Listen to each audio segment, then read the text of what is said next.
la Universidad Autónoma del Estado de México. Tiene un doctorado en ciencias con especialidad en patología experimental por parte del Centro de Investigación y Estudios Avanzados del Instituto Politécnico Nacional, el CINVESTAF, en donde obtuvo la distinción de oro por el mejor promedio de doctorado.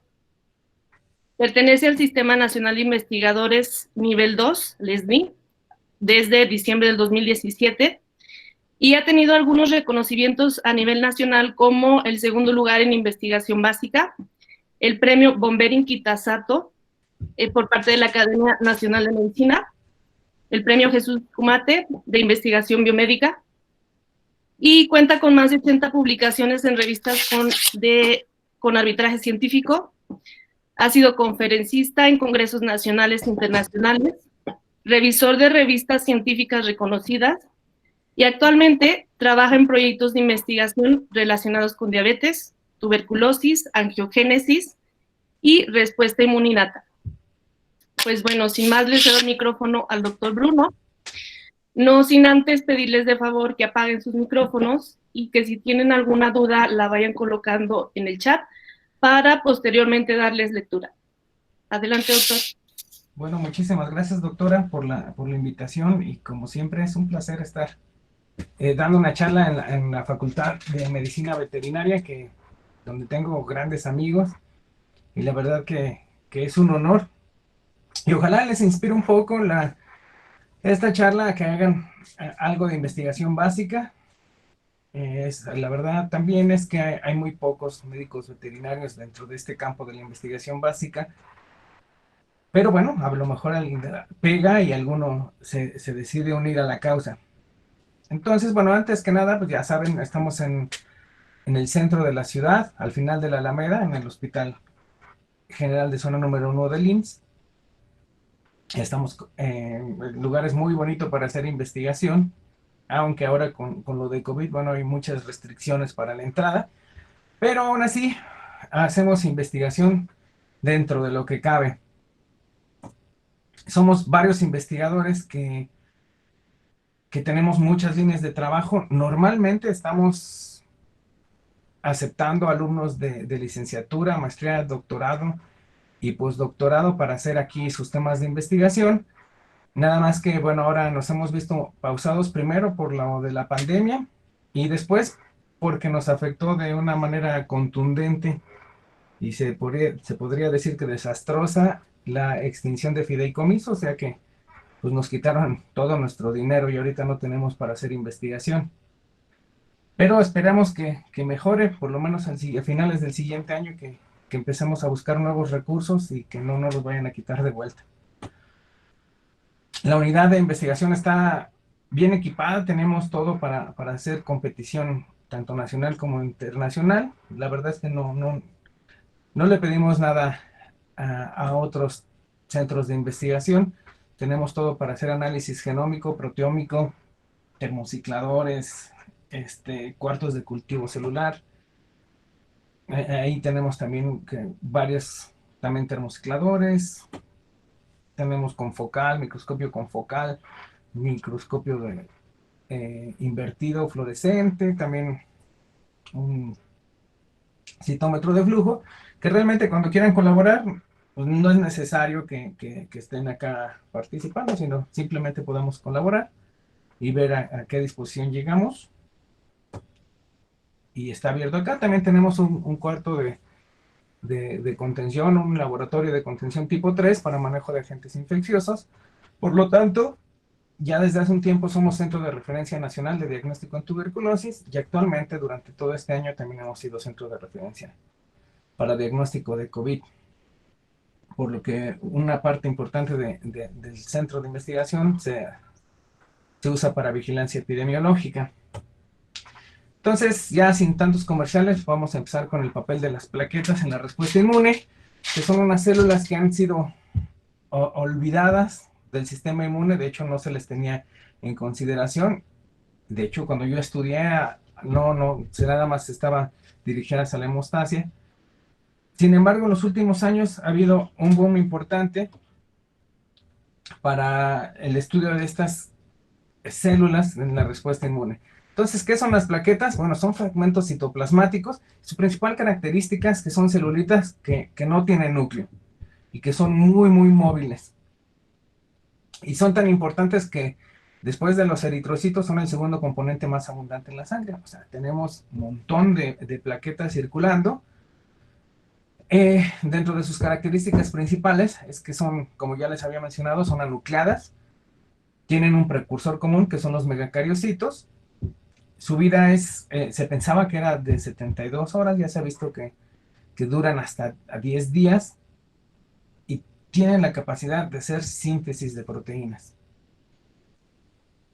Como les había mencionado, todas vienen de los megacariocitos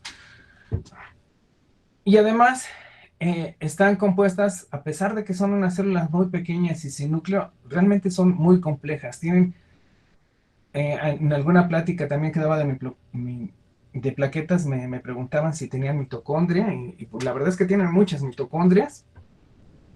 Tienen un sistema tubular bien sofisticado y sobre todo tienen 3 componentes importantes para el desarrollo de las plaquetas, que son los gránulos, que son 3 tipos de gránulos.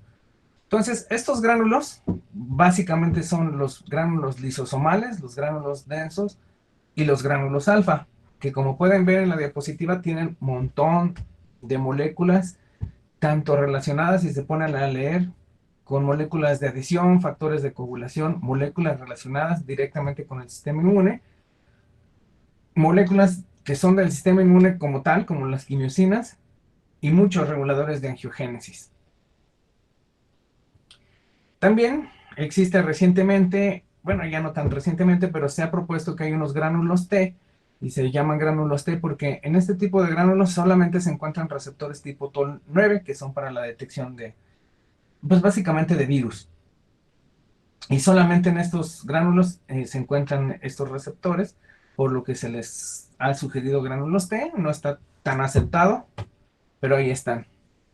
Y de manera muy importante, lo que no se sabía es de que tienen un montón de receptores las plaquetas que están relacionados con el sistema inmune.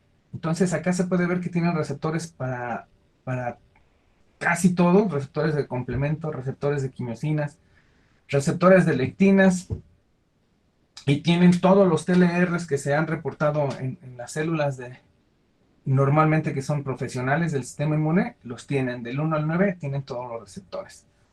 Entonces, como se puede ver aquí, tienen la mayoría de los receptores, faltaría el 10, bueno, aparece más en ratones, y también tienen receptores de lectinas, por lo tanto son capaces de reconocer prácticamente cualquier tipo de patógeno, sean virus, protozoarios, gram positivos, gram negativos, micobacterias, etcétera. Entonces tienen un arsenal ya predispuesto para servir como células de la respuesta inmune.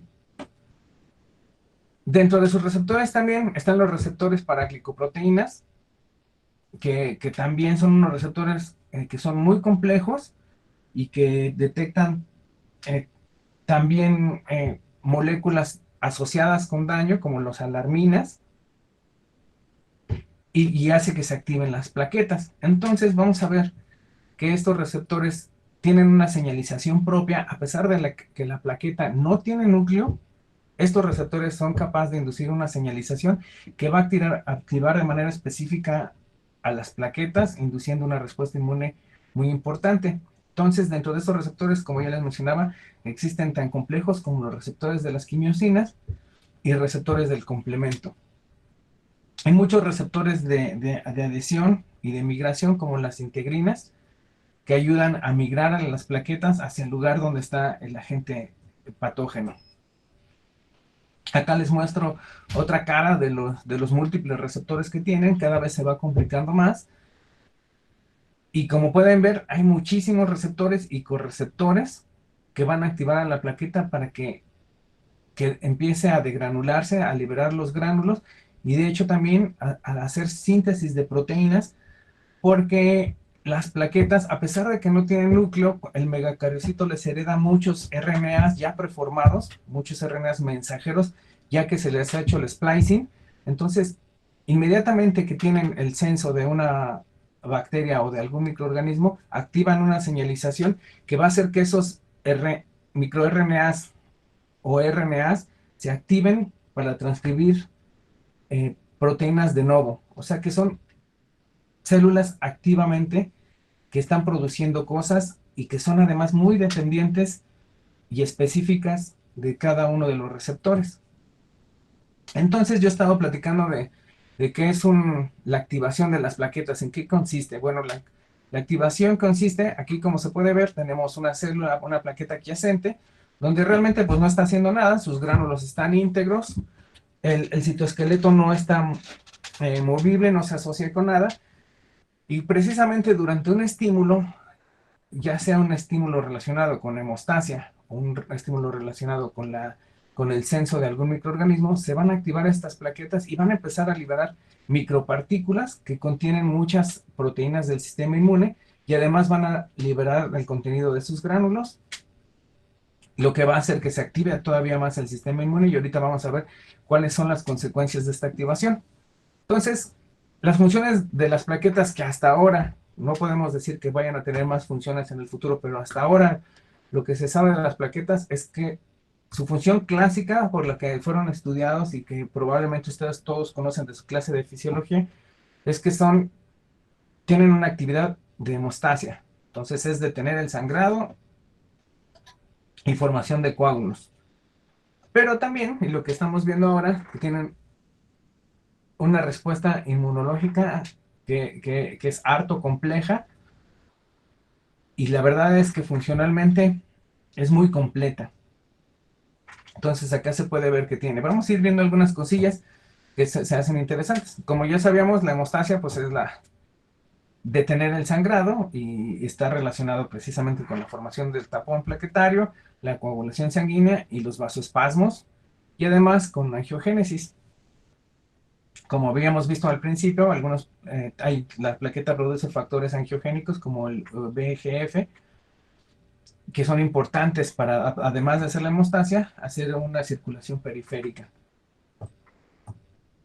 Entonces, acá se ve también, esa es de las clases de fisiología que nos dan a todos, como las plaquetas son muy, muy importantes para esto. Tienen muchísimos factores de coagulación que van a ayudar precisamente a la hemostasis a través de la agregación plaquetaria y liberación de factores proangiogénicos para de alguna manera seguir con con la, con la irrigación sanguínea. Entonces, bueno, este es cómo se lleva a cabo la activación. Sin embargo, también existen las funciones inmunitarias, que es la que vamos a ver, y que tiene que ver mucho, no solamente es con la liberación de sus gránulos, sino que vamos a ver que pueden intervenir directamente eliminando los patógenos, reclutan más células de la respuesta inmune, pueden además presentar antígenos y además generan NETs, que son las trampas extracelulares que normalmente se describieron en neutrófilos. Entonces, se pudiera dividir en tal caso que las plaquetas tienen una función relacionada con la inmunidad innata y otra con la inmunidad adaptativa, lo cual es completamente cierto. Entonces, existen ya varias evidencias de que muestran los mecanismos variados que tienen las plaquetas para activar la respuesta inmune. Entonces, primero existe el mecanismo directo, que es cuando sensan al microorganismo y ellas mismas tratan de eliminar al microorganismo. Y entonces la forma que tienen las plaquetas para eliminar a los microorganismos es que producen un montón de moléculas antimicrobianas que directamente son capaces de eliminar al microorganismo. Entonces, si ustedes no creían, las plaquetas también, y lo vamos a ver más adelante, son capaces de fagocitar casi cualquier microorganismo. Inclusive a veces parece que es como un calcetín porque la plaqueta es muy pequeña y a veces los microorganismos son muy grandes y cuando se ven al microscopio se ve que apenas si lo pudieron fagocitar, pero lo fagocitan. Otra actividad antimicrobiana directa es que las plaquetas ahora sí que echarle montón a las bacterias, a través del TLR4 en este caso, van a censar a la bacteria, pero además se van a unir con los receptores del complemento, van a fijar complemento y van a eliminar a la bacteria. Además van a hacer una trampa para que todas las bacterias se queden en un cúmulo y después sean eliminadas por los macrófagos.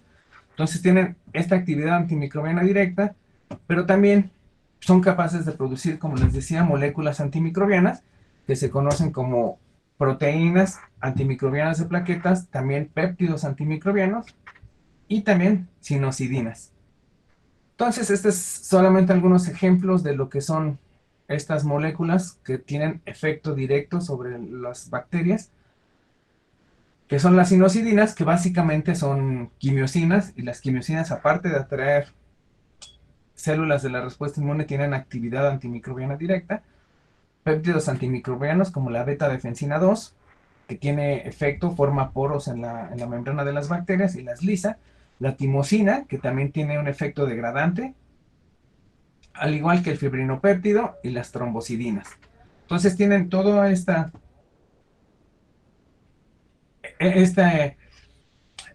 eh, cóctel de péptidos que va a eliminar a las bacterias. Entonces, como mencionábamos, tienen a las sinocidinas y que tienen efecto microbicida. Entonces, lo que hacen estas plaquetas es de que al momento de censar al microorganismo a través de los receptores, esta señalización hace que se degranulen los gránulos que tienen los péptidos antimicrobianos, los liberen hacia las bacterias y eliminen directamente a las bacterias. Pero también eliminan a través de microvesículas o a través de la degranulación como tal, eliminan estos péptidos a la circulación o al tejido donde estén para eliminar a las bacterias que no estén tan cerca. Y además, a través de las sinocidinas, ¿se acuerdan que son también moléculas quimiotácticas? Inducen la quimiotaxis y eliminan a las bacterias que se encuentran en el camino. Entonces, este es cómo se lleva a cabo un poco la activación y reclutamiento de las células innatas. Entonces, vamos a tener a las plaquetas y uno que vamos a ver importante es que tienen integrinas que van a activar a los neutrófilos, o sea, son moléculas coestimulatorias, como también lo es CD40 y el ligando de CD40, que activa también a las células T. También pueden activar a los macrófagos y a las células dendríticas para madurarlas. Activan también a los linfocitos B a través de los PRRs.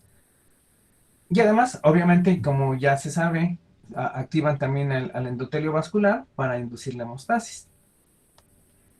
Pero además, como lo veíamos en un momento, teníamos que las células, las plaquetas son capaces de reconocer directamente a las bacterias y además inducen la liberación de moléculas antimicrobianas para eliminar estas bacterias. Entonces, si se pueden ver, las plaquetas sí son muy complejas porque pueden tener actividad antimicrobiana directa, pero además activar a una variedad importante de células de la respuesta inmune para, para promover la eliminación de la bacteria. Otra parte importante que hacen es de que probablemente ya lo vieron en su clase de inmunología, la formación de netosis, que la netosis básicamente es de que como la plaqueta y también los neutrófilos, casi todas las células hacen netosis, pero el ejemplo más importante es en neutrófilos. Como no pueden eliminar a las bacterias, entonces lo que hacen es que se degranulan, ellos explotan y liberan todo su contenido interno, que es básicamente aquí como se muestra, es DNA. Hay histonas, que muchas histonas tienen actividad antimicrobiana también, y también dentro de estos péptidos, dentro de esta red, que es básicamente se ve como una red, también hay muchos péptidos antimicrobianos, y entonces básicamente tienen una red que la avientan hacia el cúmulo de bacterias y llevan sustancias antimicrobianas para atrapar a las bacterias y además eliminarlas. Entonces se había descrito muy bien desde el 2013 esto en neutrófilos. Sin embargo, también se ha visto que las plaquetas lo hacen. Entonces, a pesar de que ellas no tienen histonas, lo que hacen es que juntan su citoesqueleto y juntan todos los gránulos que tienen y los liberan para atrapar en forma de red a las bacterias. Miren, esta es la formación de NETs. En este caso, estas son las bacterias que se ven acá. Y aquí está todo el cúmulo interno que liberan las células para atrapar a las bacterias. Y se le pueden ver además que van moléculas antimicrobianas que son capaces de eliminar a la bacteria. Normalmente, como se ve esto de manera macro, es por la formación de pus. Entonces acá se ven también algunas histonas, bueno, en este caso serían de neutrófilos, y cuando ustedes lo ven, bueno, es que hay formación de pus. Esos son las NETs a nivel macro. Y entonces estas activan a varios. Este también es un ejemplo de la netosis, cómo se condensa todo y se libera para atrapar a cualquier tipo de bacterias. Entonces, lo que se había visto, se había propuesto desde hace algunos años, es de que probablemente las plaquetas tenían esta netosis y que ya se ha comprobado mucho y se puede inducir en in vitro a través del lipopolisacárido, como se puede inducir casi con todas las células que inducen netosis. Entonces se ve muy claro, acá tenemos la netosis, cómo se está haciendo, y estas son las bacterias. Entonces las plaquetas también producen NETs, y como les decía, no solamente tienen ese efecto innato de que censan a las bacterias, eliminan a las bacterias a través de la liberación de moléculas antimicrobianas, también pueden liberar NETs, pueden fagocitar las bacterias, pero además también tienen un vínculo con la respuesta inmune adaptativa, y es que primero pueden presentar MHC1, las plaquetas, y además, como lo veíamos en las diapositivas pasadas, pueden activar a las células T y a las células B a través de correceptores de activación como CD40 y CD40 ligando. Y también, bueno, pues, ya que pueden activar a las células T, tanto a células TCD4 como CD8. O sea, promueven la respuesta cooperadora y además promueven la respuesta citotóxica. Y además ayudan a activar a las células B para que produzcan anticuerpos. Entonces, este es un experimento donde se muestra que las plaquetas son capaces de presentar a través del antígeno de histocompatibilidad tipo 1, lo presentan, y esto nos va a servir para infecciones virales. Entonces acá se ve cómo presentan también el antígeno de OVA, y en este artículo es una demostración muy elegante de cómo las plaquetas pueden presentar a través del MHC1. Del MHC2 no se sabe todavía si puedan hacer una presentación. Serían que hacer más estudios. Entonces, por todo este mecanismo que hemos estado platicando, que les he estado platicando, las plaquetas son células de la respuesta inmune, también tienen todo para actuar en las infecciones. Que si es bueno o no, esto va a depender mucho de la infección. No en todas las infecciones es buena la intervención de las plaquetas. De hecho, en algunos casos de enfermedades infecciosas, la trombosis se relaciona con gravedad de la enfermedad. Entonces, no en todos los casos es bueno que las plaquetas intervengan. Sin embargo, en algunos casos específicos sí es bueno que las plaquetas.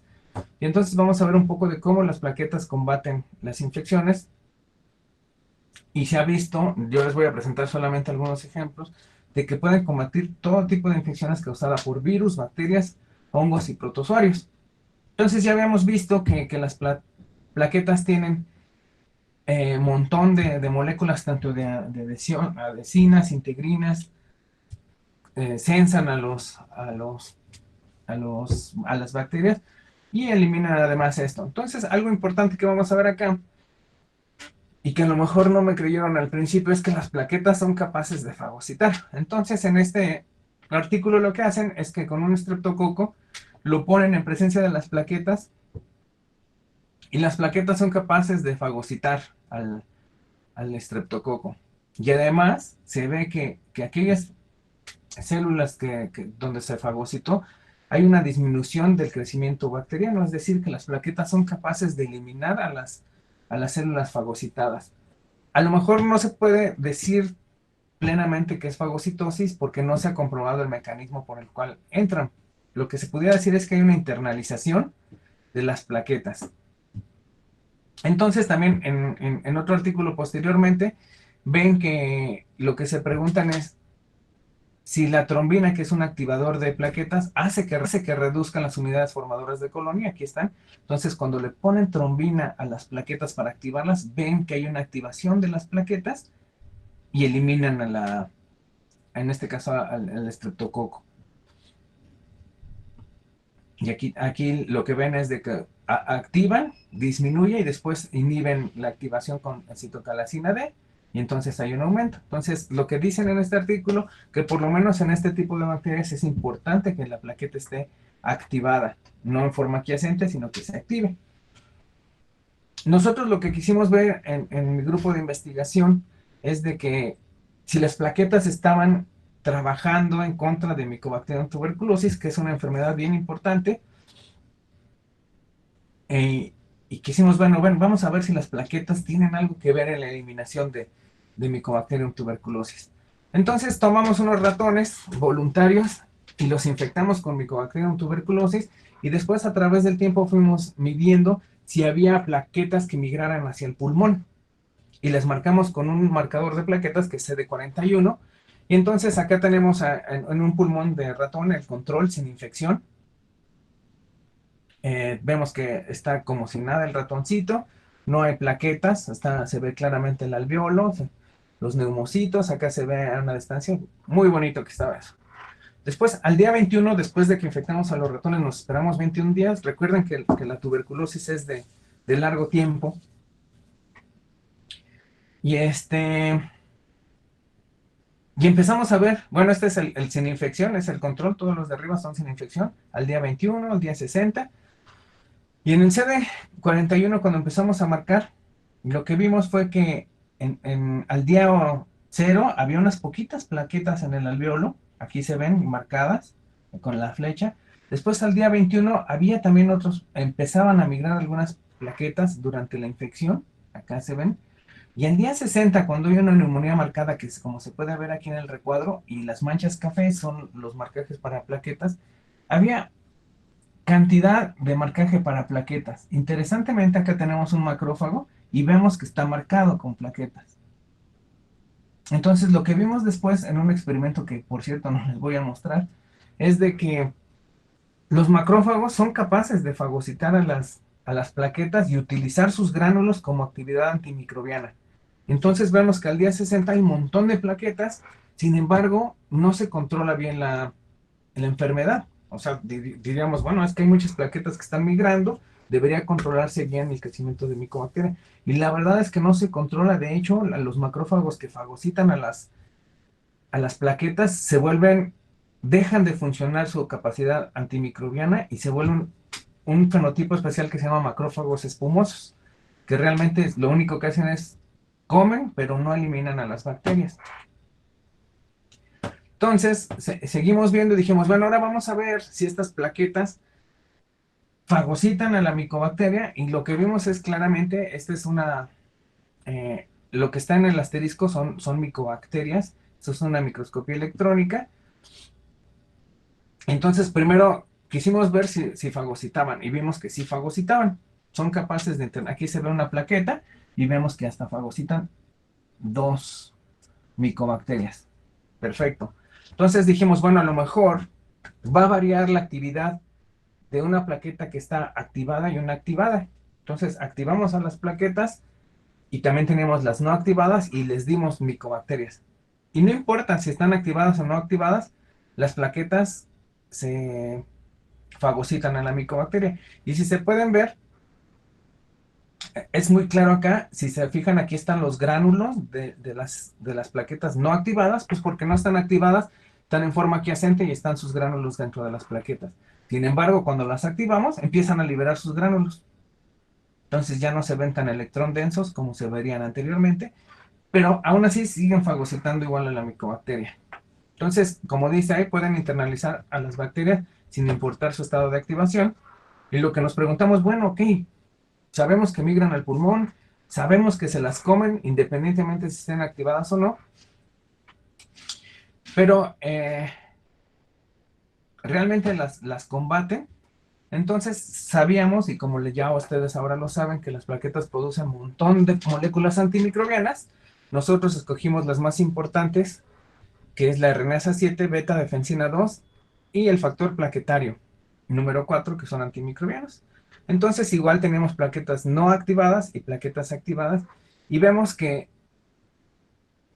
normalmente las plaquetas producían, es lo que queríamos ver, si realmente las plaquetas producían estos péptidos en estado de activación y de no activación. Y como vemos, esas son marcados con un anticuerpo que está a su vez marcado con oro coloidal. Aquí están las flechas y vemos que las plaquetas normalmente estén activadas o no van a producir estos péptidos antimicrobianos. Entonces, si lo que hicimos ahora, le dimos de comer bacterias a las plaquetas o las infectamos con bacterias y vemos que sí fagocitan. Acá se ve muy bonita la micobacteria, aquí se ven con los asteriscos las micobacterias dentro de las plaquetas y vemos cómo se le están uniendo. En este caso se le están uniendo la beta defensina 2, aquí está sobre la pared de la micobacteria, aquí está RNasa 7 sobre la pared, el HPF4 sobre la pared. Y no importa si están activadas o no activadas, de todos modos producen y de todos modos se unen estos péptidos a las plaquetas.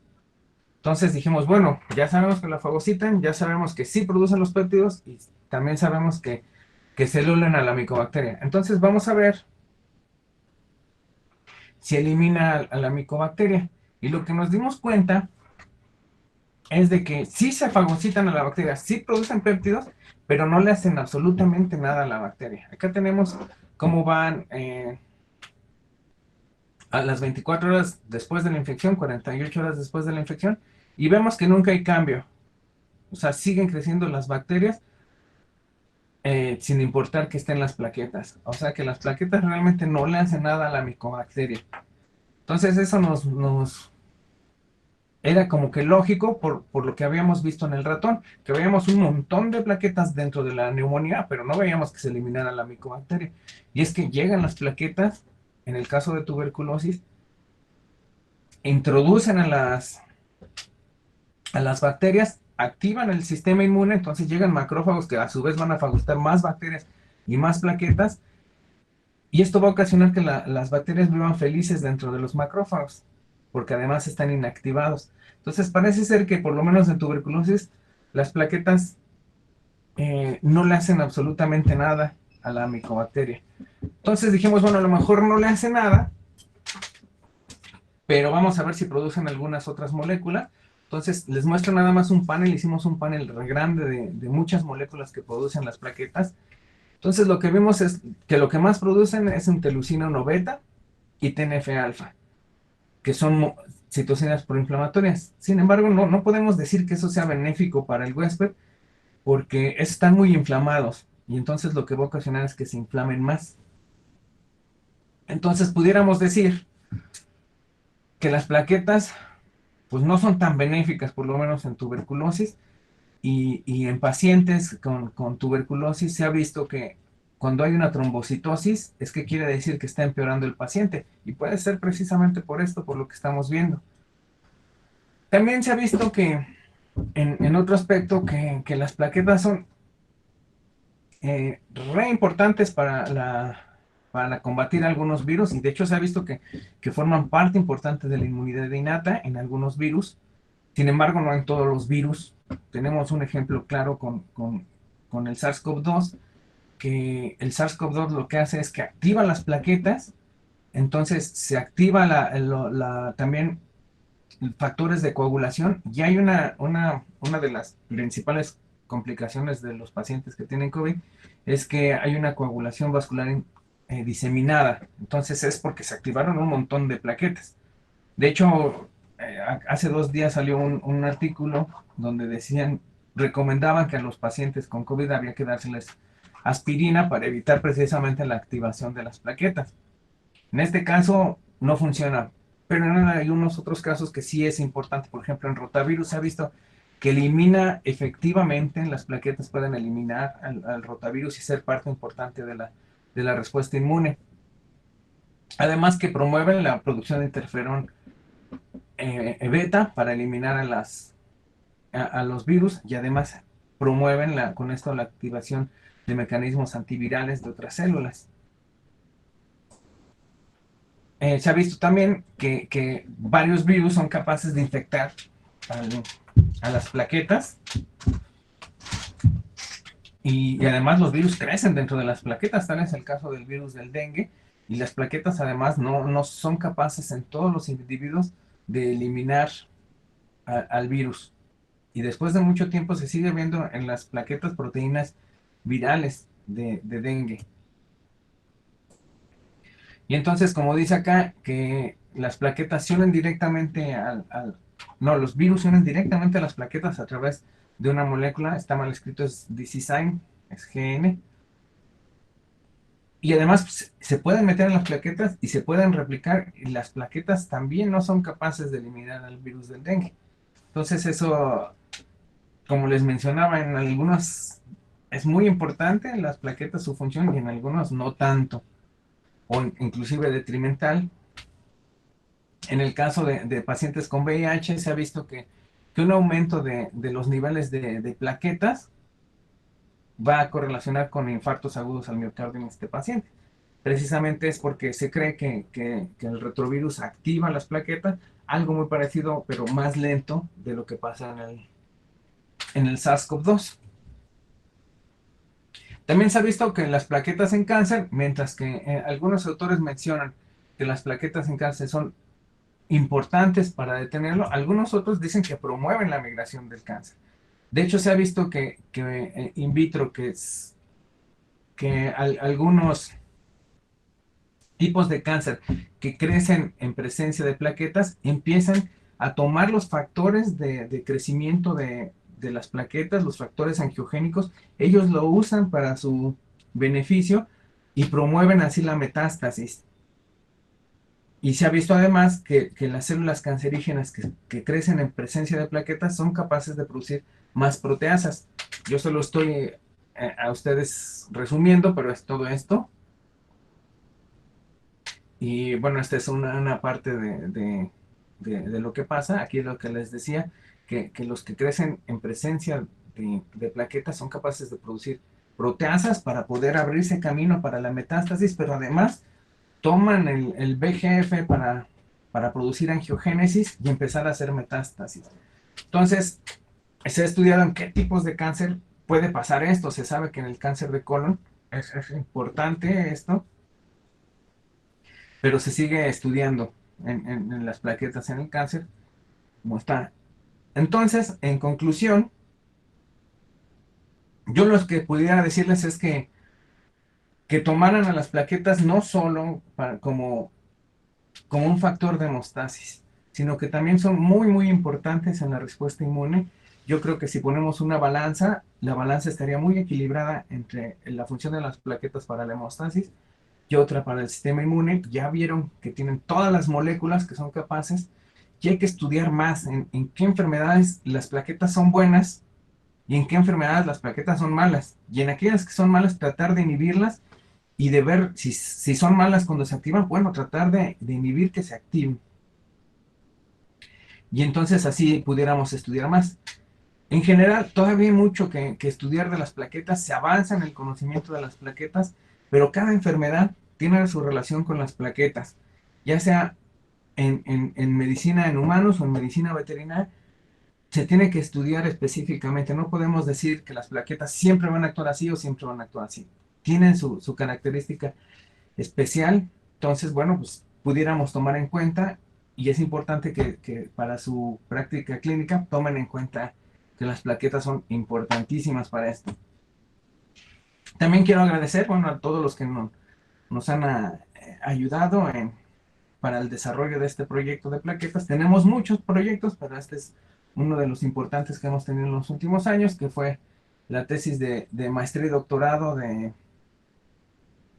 Flor Torres, y bueno, que nos ayudaron algunas estancias como la UNAM, el Instituto Nacional de Ciencias Médicas, la UASLP, la UAS, para que se llevara a cabo este proyecto que aunque se los dije muy rápido, duró casi 6 años, hasta que nos quitaron el dinero, si no hubiera durado más.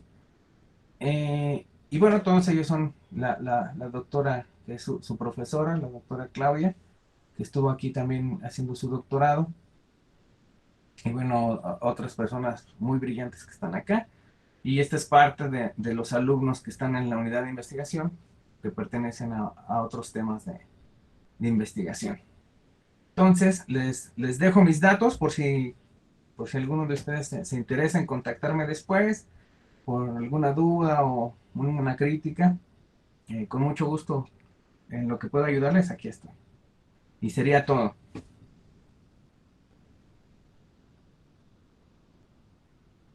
Muchas gracias, doctor. Muy interesante los adelantos en cuanto a el funcionamiento de las plaquetas y como usted dice, pues estaban olvidadas y pues ahora ya sabemos que tienen funciones muy importantes en el sistema inmunológico. Hay varias preguntas, están muy interesantes las preguntas. Pregunta el doctor Silva. Dice, muchas gracias por compartir sus conocimientos con la comunidad de medicina veterinaria. Y su pregunta es, ¿qué características especiales tienen los ARN mensajeros producidos por los megacoriocitos y presentes en las plaquetas para poder traducirse en proteínas hasta por 10 días sin degradarse?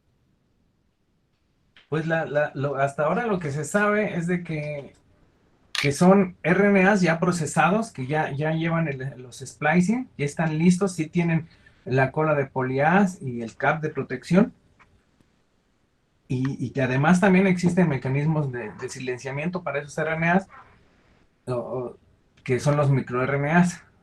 Entonces, hasta ahora eso es lo que se sabe de los RNAs precargados que traen las plaquetas. Ok.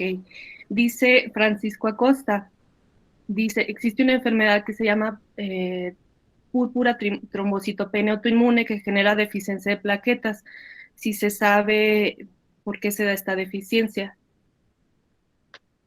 Mira, es como les mencionaba ya al final, cada enfermedad tiene su relación con las plaquetas, puede ser detrimental o benévola. Entonces, hay algunas enfermedades. La verdad es que no sé exactamente en esa enfermedad. Lo que sé es que hay algunas enfermedades autoinmunes que lisan a las bacterias, digo, a las plaquetas. Entonces, puede ser precisamente por eso que se están lisando plaquetas. Pero realmente a ciencia cierta no sé cómo es el mecanismo en esa enfermedad. Dice el doctor Carlos Mesa, entonces cuando hay lesiones en el endotelio vascular, probablemente las plaquetas contribuyen a la proliferación de células cancerígenas. Eso también es importante, pero no, es lo que les mencionaba, no sabemos, no todos los tipos de cáncer funcionan de la misma manera, y lo que se ha visto nada más es en cáncer de colon, probablemente en cáncer de pulmón también pasa lo mismo, pero se necesitarían hacer más estudios, porque hay muy pocos estudios, como les mencionaba, de que vean el papel realmente de las plaquetas, y muchos de los estudios son en ratón o son in vitro, entonces también hay que tomarlos con cautela. Claro, lo que pasa es que también es un tema relativamente nuevo, ¿no? Entonces, para enfermedades muy específicas apenas están saliendo la información relevante. Y preguntan relacionado con eso también si se sabe algo de las plaquetas en priones. Eh, la verdad no, o sea, estoy seguro que no hay nada de eso en la literatura, no se sabe nada, pero también dudo que tengan algo que ver con los priones. Pero bueno, igual no se puede descartar, ¿no? Que se pudiera investigar cuál es el papel de las plaquetas en las enfermedades priónicas que pues, normalmente son el sistema nervioso central, ¿verdad? Y realmente las plaquetas tienen muy poco que ver en el sistema nervioso central. Por eso dudo que tenga algo que ver, pero igual pudiera ser. Dice el doctor Silva, ¿qué papel tienen las plaquetas cuando se presenta la tormenta, la llamada tormenta de citocinas en pacientes infectados con SARS-CoV-2? Sí, lo que se ha visto es de que tienen mucho que ver. Bueno, a lo mejor no tanto, pero sí forman parte importante de la tormenta de citocinas, porque hay una activación masiva de las plaquetas, entonces empieza a haber coagulación, pero también hay una activación y liberan muchas citocinas proinflamatorias. Entonces forman una parte importante de todas esas citocinas que también producen las células de la respuesta inmune, las plaquetas.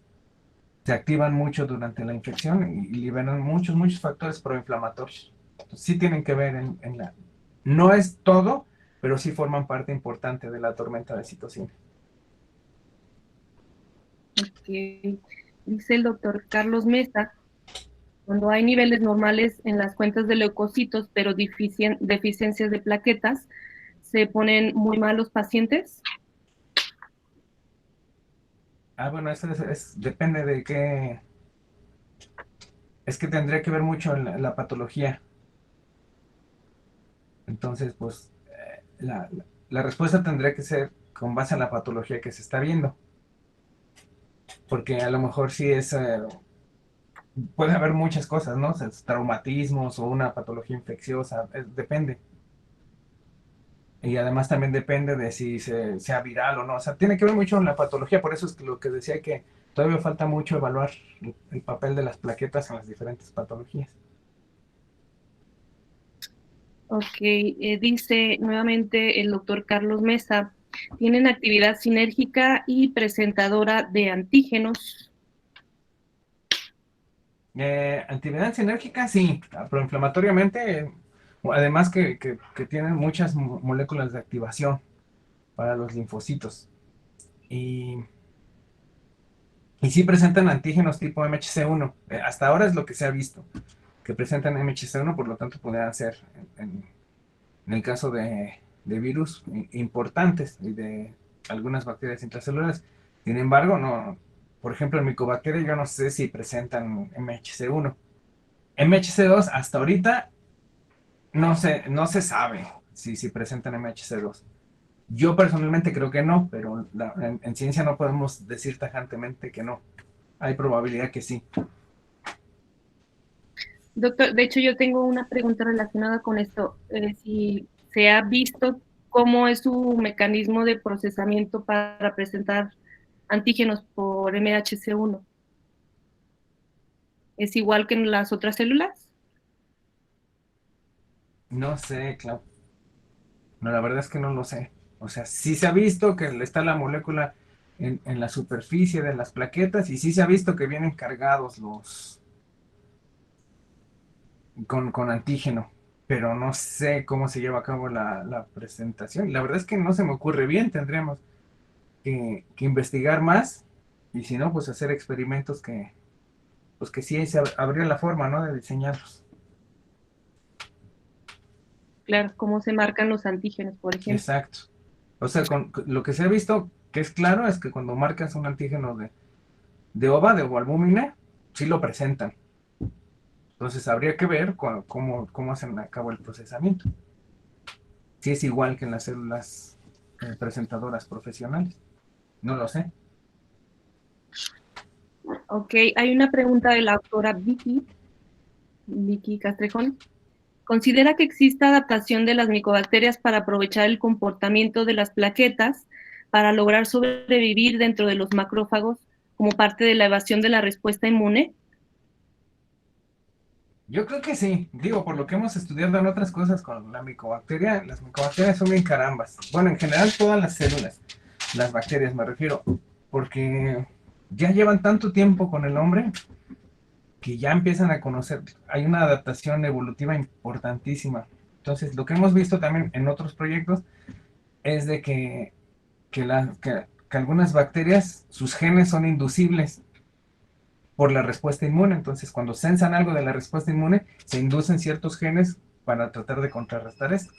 Esto no se sabía que estos genes fueran inducibles, se pensaba que las bacterias normalmente los producían, pero ya se ha visto que tienen mecanismos las bacterias para sensar, para producir una respuesta específica y además tienen RNAs de silenciamiento las bacterias que pueden cruzar con nosotros. O sea, las bacterias van evolucionando y se van seleccionando junto con el humano o con los animales. Doctor, relacionado a esto de la evolución, ¿considera usted que estos mecanismos que han sido recientemente descritos son, pues se han adquirido en los últimos años de la evolución o si se sabe algo de esto, o usted ¿De que... las bacterias? No, acerca de las plaquetas, de los mecanismos antimicrobianos de las plaquetas. No, yo creo que siempre han estado. Lo que pasa es que apenas nos empezamos a hacer las preguntas correctas. O sea, hay muchas cosas que pasan inmunológicamente o fisiológicamente, pero no nos hacemos las respuestas correctas y lo tomamos como un paradigma, ¿no? Y queda muchos años como paradigma hasta que alguien o decidimos desafiar que tal vez no sea la única respuesta. Entonces, apenas nos hacemos las respuestas correctas, digo las preguntas correctas, eso es lo que creo que pasa. Y bueno, pues tenemos otra pregunta más del doctor Silva. Dice que si usted considera que las plaquetas son células centinela del sistema inmunológico. Uy, no lo sé. Si me lo ponen así de que si yo considero,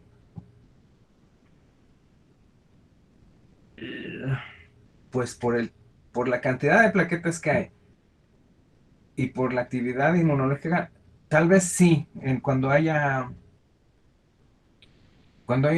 alguna septicemia, yo creo que es cuando son centinelas. Yo creo que sí. O sea, ya para no hacerle al rollo llanamente, sí, creo que sí. Ok, y finalmente tenemos aquí una pregunta de una alumna de primer semestre. Dice Norma, ¿hay manera de medir la cantidad de plaquetas en el organismo? Y si existe algún agente que haga que las plaquetas sean bajas o no funcione debidamente. Sí, de hecho, seguramente cuando lleven al laboratorio clínico lo van a ver, cómo se cuentan las plaquetas, eh, desde la forma más sencilla, así a mano, viéndolas, contándolas, hasta con los equipos de citometría que te las miden en un ratito. Entonces, sí hay forma de contarlas y sí hay muchas formas, tanto de activarlas como de inhibir su activación. La forma más común de inhibir su activación es con la aspirina. El ácido acetil salicílico inhibe la activación de las plaquetas. ¿Cómo lo hacen ustedes actualmente, doctor? La inhibición la hacemos con un cóctel que se llama cóctel de inhibición plaquetario, que tiene, entre otras cosas, tiene ácido acetil salicílico. Es un cóctel que tiene 4 o 5 fármacos para inhibirlo. El más importante es el ácido acetil salicílico. Y para activarlas usamos trombina. La trombina es un superactivador de las plaquetas, inclusive mucho más que el lipopolisacárido. Entonces lo hacemos. Y para contarlas, tenemos dos métodos. Usamos el conteo a través de la cámara con Neubauer. Hacemos el extracto plaquetario, lo sacamos y lo contamos así con el microscopio y con el pianito contador. Te tardas mucho, pero se hace. Y el otro lo hacemos con la citometría de flujo, pero inclusive hay ya aparatos que se llaman contadores de plaquetas, que tú metes tu tubo y te cuentan las plaquetas en un instante. Sí, me acuerdo que comentaban que era complejo por el microscopio porque son muy pequeñas, ¿verdad? Entonces, Sí, se corta la vista. y son muchas. Entonces, para contarlas en el microscopio son tantísimas y como se mueven mucho, a diferencia de las otras células, estas son muy, muy, muy movibles. Entonces, es muy difícil contarlas. Tienes que hacer muchas diluciones a mano, pero pues con los equipos en laboratorio clínico, pues se hace fácil.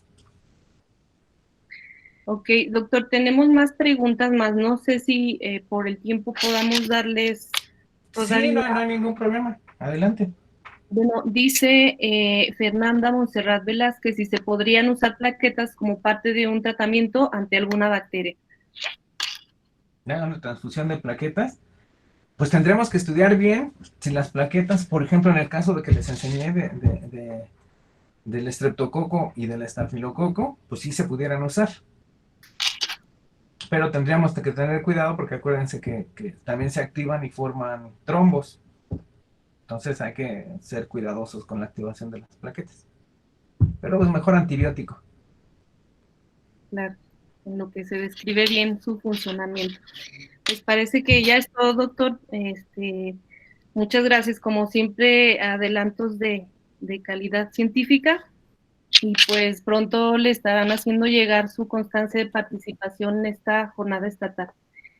No, pues gracias a ustedes, siempre es un honor colaborar con ustedes. Varios comentarios en el chat. Y pues bueno, a los asistentes, gracias por su participación y su interés. Les dejo el link para que puedan asistir a lo que sigue, que es exposición de proyectos de prevención de zoonosis. Y les dejo por aquí el link para que se conecten. No sé, doctor Mesa, veo que hay 2 actividades alternativas, ya es a elección de cada quien cuál deciden entrar, ¿cierto? Sí, así es, doctora. Muchísimas gracias. Gracias, doctor Bruno. Gracias, doctor Silva. Doctores que nos acompañaron. Gracias a todos los alumnos. Muchísimas gracias. Muchas felicidades. Enhorabuena. Gracias, un placer.